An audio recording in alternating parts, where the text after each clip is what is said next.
Foot camber. Foot camber is a vexata question, because normally what you see normally on cruising boats is the attempt of going upwind with a foot either completely flat, or in light winds, a lot of guys tend to ease all the way the outhole to feel a little bit of power, no? Exactly. On the mesa.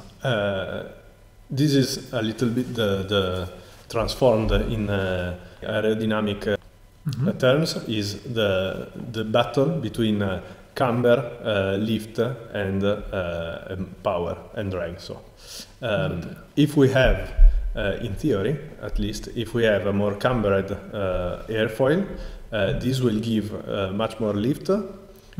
Will stall earlier, so we can have a smaller angle of attack before stall, and from the other side will give more drag. So substantially you will have power to go on, to advance, for example, to accelerate or to go over small waves, for example, but you will trade this off for more drag, so less speed in general.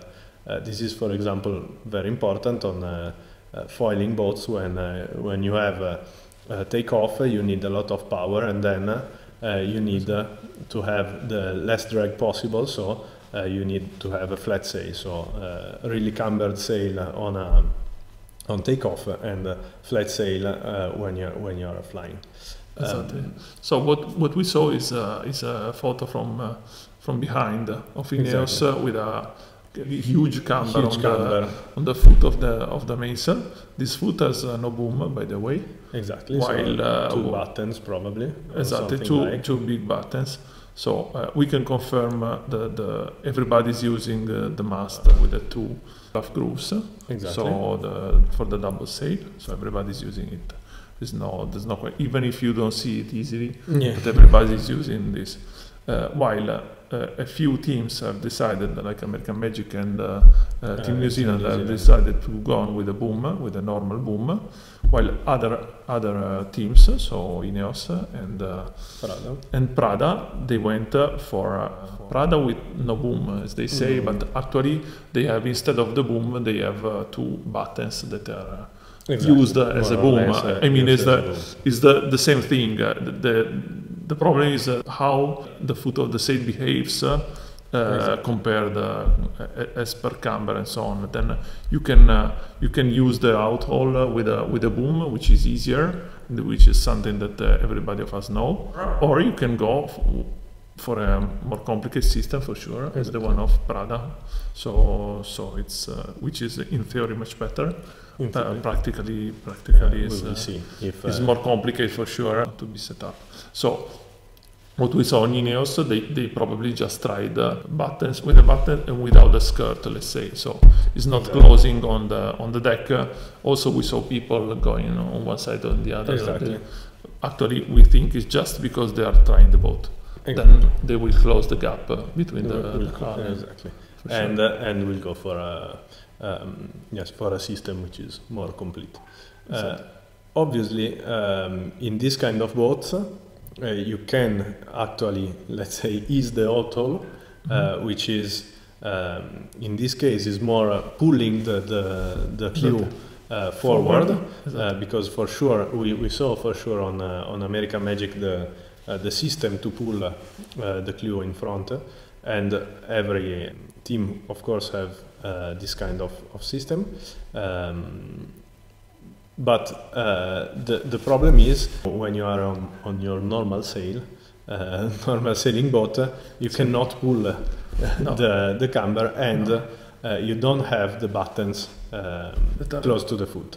Exactly. Normally that are pushing the leech backwards as on this kind of boats. What we saw from American Magic historically is a huge distance between the max forward and the max aft point, which is something we normally don't practice on normal boats. Absolutely not. On normal boats, the clue is going forward by itself. Okay? Exactly. But what happens is that the profile in the bottom of the sail, which is something you don't notice because it's too close to yourself normally, exactly. is very bad. Very bad. Exactly. Foiling boats normally have some buttons close to the clew, and so when they pull the clew forward, in fact they are giving the bottom part of the sail a certain shape, which is the shape given by the button itself. So you can obviously trim the button to have, for example, the maximum camber at 40%, and you will have a cambered profile with the max camber, maximum camber at a certain percent, which is normally less than 50%. Exactly. And most important, you have a straight exit, reasonably thin exit angle. No? Exactly. While if you normally is a standard missile, huge.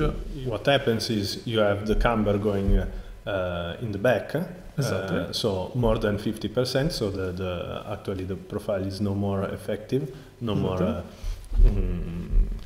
good to sail, so has a lot of drag and not so much lift, and also obviously the rear part of the main is closing, so the exit angle of the profile is really high, so the profile will substantially stall, and will no more provide the pushing force you need to go on.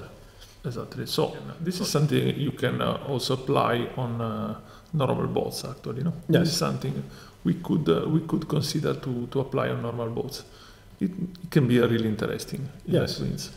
For sure, in light winds, if you just need to put a button really close to the clew, and then have the possibility, obviously, to push the clew forward. So it's easy.